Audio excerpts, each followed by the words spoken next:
ரொம்ப டயர்டா இருக்கு. இயற்கையான டேட்ஸ், பாதாம், பிஸ்தா, கேஷு அண்ட் ஹனி கொண்டு தயாரிக்கப்பட்ட லயன் டேட் நட் பைட்ஸ்.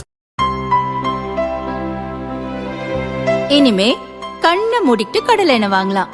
ஏன்னா மந்த்ரா கடலை எண்ணெய் இதயத்தின் தயாரிப்பு. வறுக்க, பொரிக்க, ஏன் எல்லா சமையலுக்கும் மந்த்ரா தான். மந்த்ரா கடலை எண்ணெய், அபார ருசி, ஆரோக்கியமான உடல் நலம்.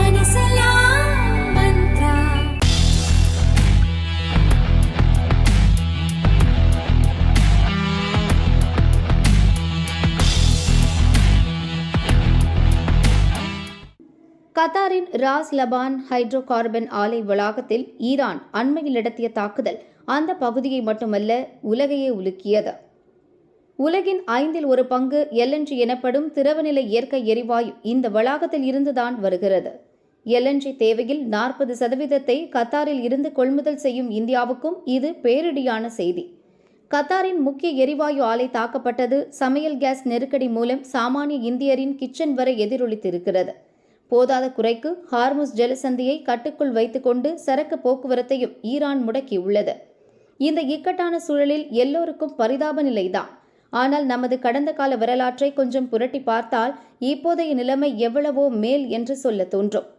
2010 முதல் 14 வரை தனக்கு தேவையான கிட்டத்தட்ட எல்லா எரிவாயுவையும் 90% வரை கத்தாரில் இருந்துதான் இந்தியா இறக்குமதி செய்தது. இந்திய அரசு எரிவாயுக்காக ஒரே நாட்டை நம்பி இருந்தது வர்த்தக நோக்கில் சரியாக இருக்கலாம்.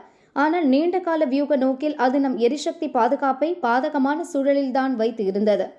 மோடி தலைமையிலான அரசு வந்த பின்தான் கத்தாரை சார்ந்திருக்கும் இந்தியாவை விடுவிக்க கொஞ்சம் கொஞ்சமாக காய்களை நகர்த்தியது. மோடி பதவியேற்ற போது 86% இருந்த கத்தார் எரிவாயு இறக்குமதி அடுத்த ஆண்டே 62% குறைக்கப்பட்டது. ஒரே ஆண்டில் இந்தியா தனது எரிவாயு கொள்முதல் ஆர்டர்களை ஆஸ்திரேலியா, நைஜீரியா, கினியா, ஓமன் நாடுகளுக்கும் பகிர்ந்தளித்தது. கத்தாரில் இருந்து இந்தியா இறக்குமதி செய்த எரிவாயுவின் பங்களிப்பு 2017 51% குறைந்தது. 2020 இன்னும் சுருங்கி 39% ஆனது. 5 ஆண்டுகளில் எரிவாயுக்கான இந்தியாவின் கத்தார் சார்பு நிலை பாதியாக சரிந்தது. இந்த காலகட்டத்தில் ஆஸ்திரேலியா, நைஜீரியா, கினியா நாடுகளை பின்னுக்கு தள்ளிவிட்டு அமெரிக்காவும் ஐக்கிய அரபு எமிரேட்ஸும் LNG ஏற்றுமதி ஜாம்பவான்களாக உருவெடுத்தன. கத்தார் சார்பு நிலையில் இருந்து இன்னும் விடுபட இந்தியாவுக்கு இது ஒரு வாய்ப்பாக இருந்தது. அந்த 2 நாடுகளில் இருந்தும் எரிவாயு வாங்க துவங்கியது இந்தியா. அந்த அருமையான தருணத்தில்தான் கொரோனா வந்து உலகை வாட்டியது. சர்வதேச எரிபொருள் விநியோகம் கடுமையாக பாதிக்கப்பட்டது. இந்தியாவும் தனது LNG கொள்முதல் பரவலாக்கத்தை நிறுத்தி வைக்க வேண்டிய நிலைக்கு தள்ளப்பட்டது. கிட்டத்தட்ட 3 ஆண்டுகளுக்கு ஆட்டி படைத்துவிட்டு கொரோனா போனது. இந்தியா சுதாரித்து எழுவதற்குள் அடுத்த இன்னொரு இடி விழுந்தது.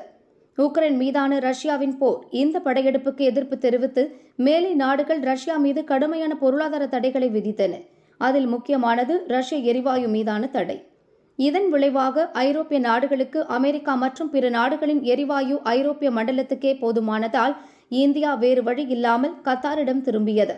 இந்தியாவின் கத்தார் எரிபொருள் சார்பு மீண்டும் 52% இருந்தாலும் தனது முயற்சியில் இருந்து மனம் தளராத இந்தியா இதனை 40%க்கு மறுபடியும் இறக்கியது.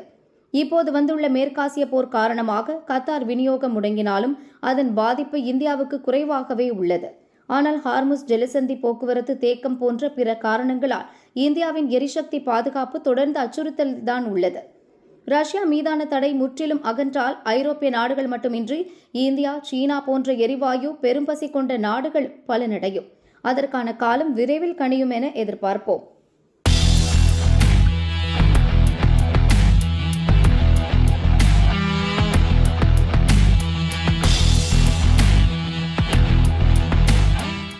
மருந்து ஏற்றுமதி.